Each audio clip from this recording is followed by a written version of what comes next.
They sell the highest quality nascent iodine. I haven't tried it, but I wouldn't mind getting a bottle of that stuff. Wouldn't mind trying their male vitality, but it's kind of pricey. But I might be able to afford something here in the future. I might, to support the operation, because I do support the operation. Like I said, what they've done over there at Infowars and what they've contributed to society is invaluable. It's mind blowing. It's mind numbing, and God has to be in the mix. That's why I really wish Alex Jones would succeed at just not beating himself up, and that's all I think he's doing. When if I feel like he's being intellectually dishonest, or with the out of control cursing and all this stuff, and the condemnational, hateful speech that he's quick to admit people he hates. He's not going to pretend he doesn't. That's good. He's at least admitting it, but he's also got to admit that it's wrong, that he's being evil, and he's going against the teachings of Christ and the Bible, and so it's an ungodly trait. And at least start there. The journey of 1,000 miles start with the first step, right? So we all, was it Confucius that said that? So we all got to start somewhere with getting it together here. So anyhow, I just wanted to put that out there.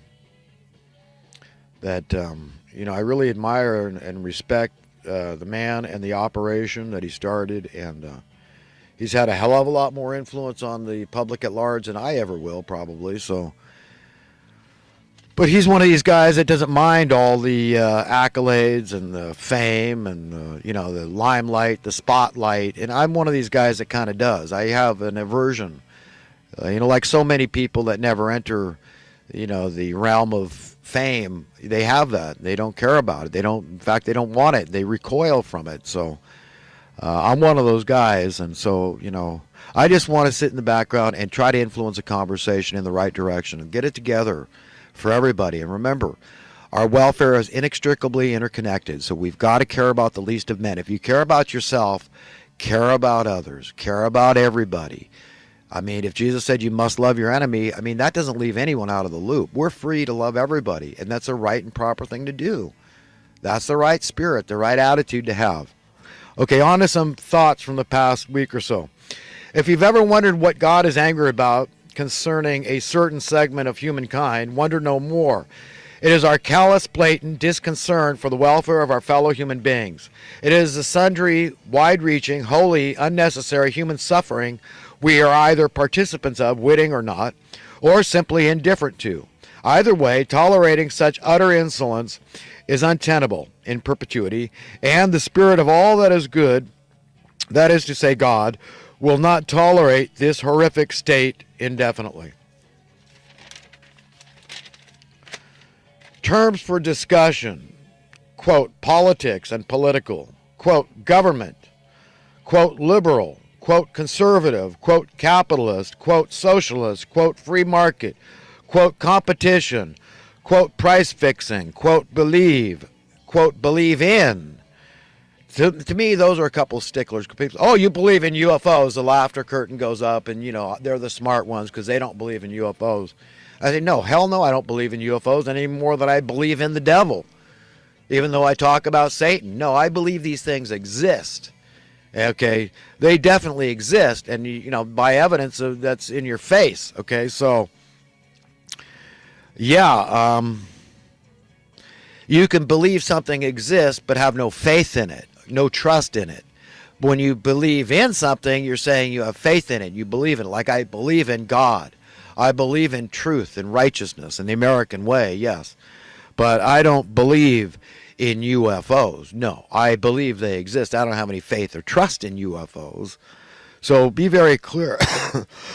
Don't let anybody trick you into that mentality of saying you believe in something when no, you only believe it exists. We got price fixing. We've got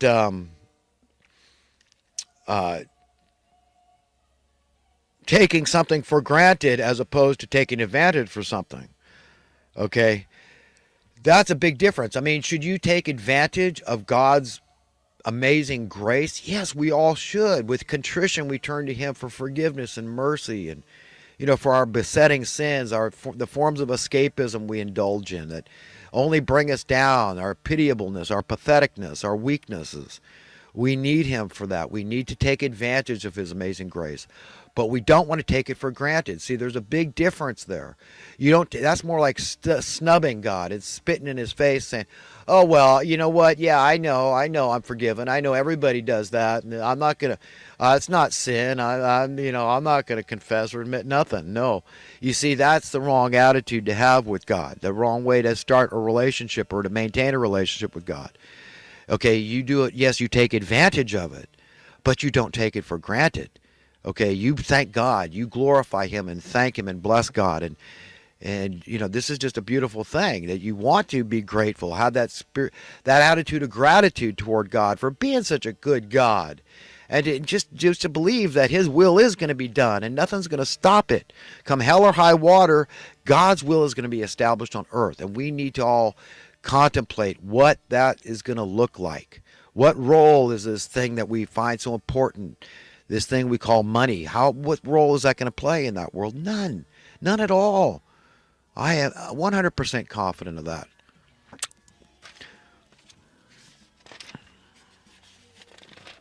Just because one may be less cucked than another doesn't give them the right to become a sanctimonious a-hole strutting around on their high horse. Cucked, in this term, I really like this term because it's just how we become soft, not standing up to the forces of evil, and just tolerating the assassination of JFK, tolerating the fact that the Federal Reserve still exists when it should have been gone the next day because of any hint of impropriety on their part in his assassination. Because Cui Bono to the max, these people, because he was exterminating their butts. Got rid of them. Already circulating new currency, silver notes. We tolerated 9/11. We tolerated the banking takeover of 2008. We tolerated going off the gold standard. We tolerated opening trade with a barbarous nation like China. No, we're cucked. That's what I mean. We're cucked by tolerating these things. Our foreparents would roll over in their graves if they could see the state of cuckedness in America. I'm not sure what term they'd use, but they'd probably pull out the whips and start whipping our behinds, I imagine, metaphorically speaking. We cannot simultaneously both believe in life and death. One must defeat the other. That kind of reminds me of this whole idea of, Jesus asking, do fresh, I don't even know if it was Jesus that asked it. It's in the scriptures, though. Read the New Testament. Do fresh and bitter water flow from the same stream? I mean, that's it. You got to believe in one or the other. At the end of the day, what comes out of your mouth came out of your heart first in your thinking. So is it pure or impure? Is it fresh or is it bitter? Do you believe in life or do you believe in death? Remember, we believe death exists, but do we believe in it? No, we believe in life. We believe life exists also. We know life exists, but we know death exists too. We just don't want to believe in it. We want to believe that God has the power to resurrect us and that anything good in us we get to keep. All the good things in our character and our personality, our true essence, our heart, soul, spirit, mind, our conscience, our consciousness, and our all the good things in us we get to keep forever. Narcissism, like other undesirable though common personality disorders and character defects, eventually dissipates, and we overcome eventually if we seek God, truth, and righteousness. That's right. If you're on the right path and you really earnestly seek to find the truth, the whole truth, and nothing but the truth about things, ask, seek, and knock like Jesus taught, and you will find. God will make sure that you do. Have no doubt.